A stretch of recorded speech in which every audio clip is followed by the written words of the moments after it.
Hey everyone, Thyworm here, giving 5 suggestions for endgame content. Most of these are not mine, but from people's comments, stuff I read on Discord, viewers in the stream, in other words, the community. That's you. So, here we go.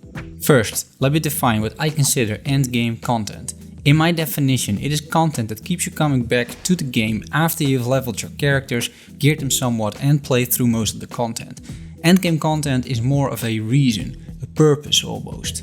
An incentive which makes you want to log into Pagan Online again after 150 hours of gameplay. With that in mind, here's suggestion number 1. Reputation. For example, imagine you've saved all the old gods at the end of the campaign. I mean, we've saved 2.5 of them already. Surely we're gonna catch a few more. How nice would it be that you could gain favors from each of those gods by doing their bidding? They're gods after all, and those bastards always want the same thing, which is for you to adore them. So with that concept in mind, maybe Perun could hand us a few tasks to complete.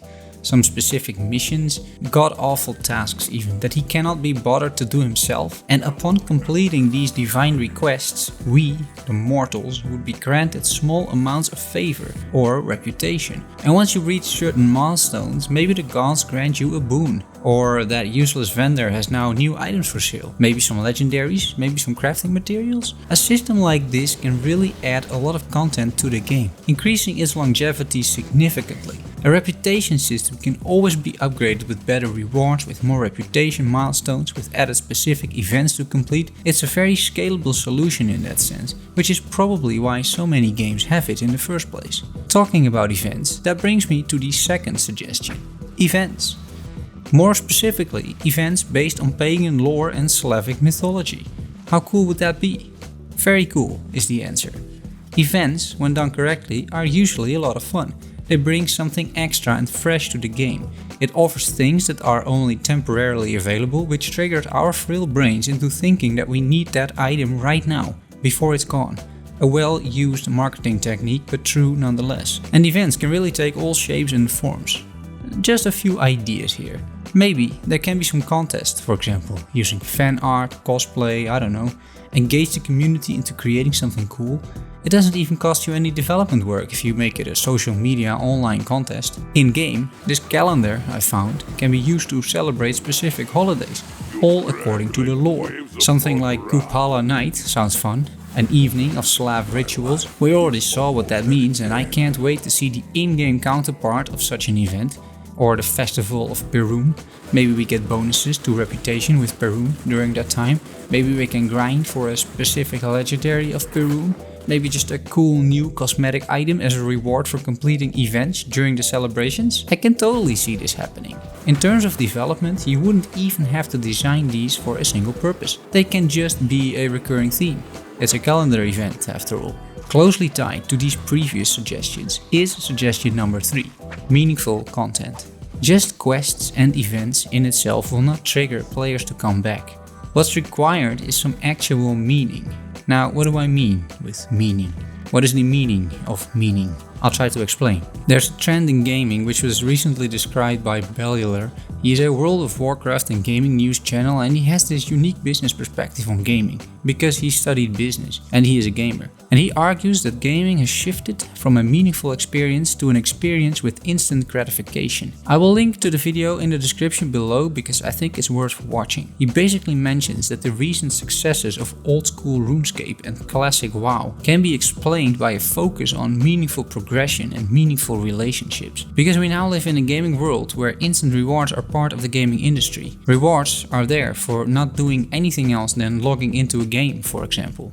We shouldn't be rewarded for logging into a game, and that's why I really like the change that the developers made in Pagan Online. Playing the game itself should be the reward, and rewards are part of playing a game, sure, but there is a big difference. I believe that Pagan Online has the bones, the framework, the ambience and the lore available to turn this early access game into a game that offers a meaningful experience. that wants you to log into the game because you simply have fun playing it. So how does that relate to the endgame? Well, to me these things are basically interchangeable. Endgame is something that keeps you logging into the game, and for that to happen there needs to be a fun factor that resides within the game. And my point regarding World of Warcraft and RuneScape is basically that the old-fashioned slow-paced games that were more of an experience in itself rather than a bunch of random rewards were able to captivate players. There's nothing wrong with slower pacing, slow gameplay. As a matter of fact, it can strengthen the relationship of the player with that game. Pagan Online can take a direction like this, and they are actually sort of doing it. Already, pacing has brought down significantly and hurdles are being raised. That's sometimes frustrating, but it also creates genuine rewards when you overcome those challenges. As long as the game itself isn't overly frustrating, that's fine.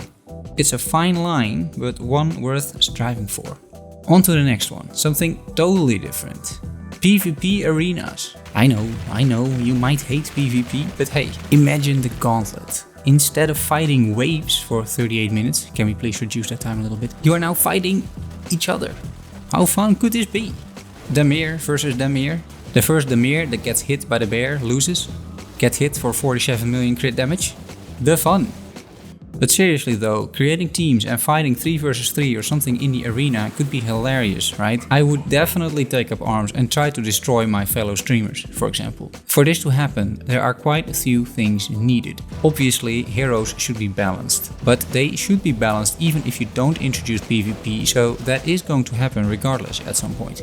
No issue there. Also, you need a pretty decent rework of your damage system. After games introduce both PvE and PvP, it is notoriously difficult to balance the two. And that's absolutely an issue. It could be a valid reason to not go this route at all. But I'm not interested in giving options like the endgame options that are achievable within 3 months. I think we all know this game has a bit of a road ahead before we can talk about true endgame. This is more of an idea of what endgame could look like once we reach that point.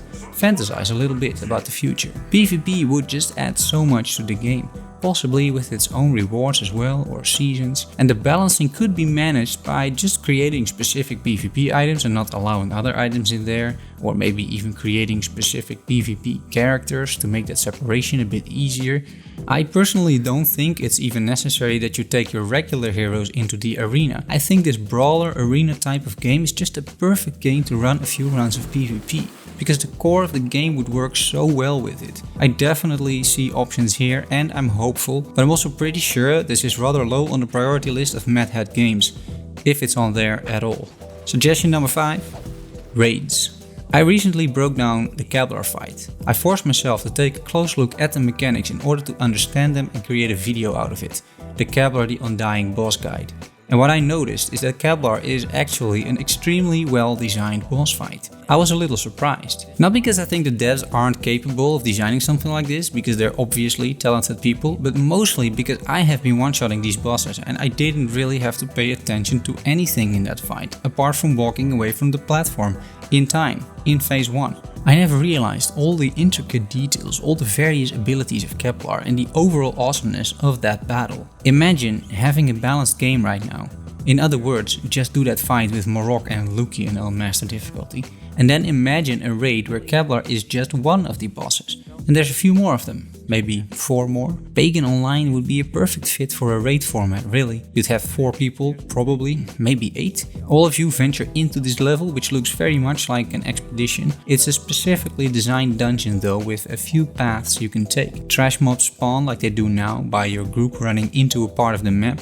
There could be some trash mob mechanics and some stuff, but normally you just clear those guys. And then after 15 to 20 minutes of clearing trash, your route ends up at a boss. And the boss fight would be something like the Kevlar fight. And because this is a good raid, this fight is very unforgiving. Without my guides, there's no way you can beat the fight, okay? That is like a hard requirement because I need those views on YouTube. So this boss is tricky, but at some point everybody has watched the guide and then you've all been wiping for like 2 hours and then finally everything falls into place and you're able to defeat the first boss of the raid. There's specific loot, maybe tied to specific raid quests or reputation or something like that. And there's also this huge feeling you've achieved something on the one end, but you're also only 1/5 of the way there.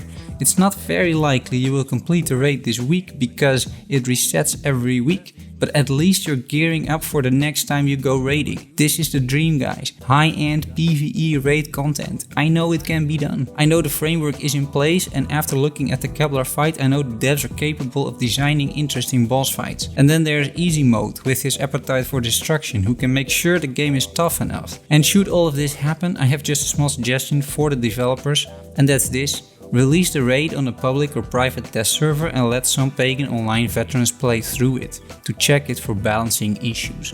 We, the players, can offer what I feel is a unique perspective on something like this and make sure that an experience like Kevlar isn't ruined by balancing issues. And with that beautiful idea of raiding in mind, I will leave you all thinking about how good this game could be. Subscribe to the channel because you want those juicy Pagan Online videos. Also, I started streaming on Twitch. Monday, Wednesday, Friday, 8 PM Central European Time. Find me on Twitter @Thyworm, and thanks for watching. See you soon. Bye bye.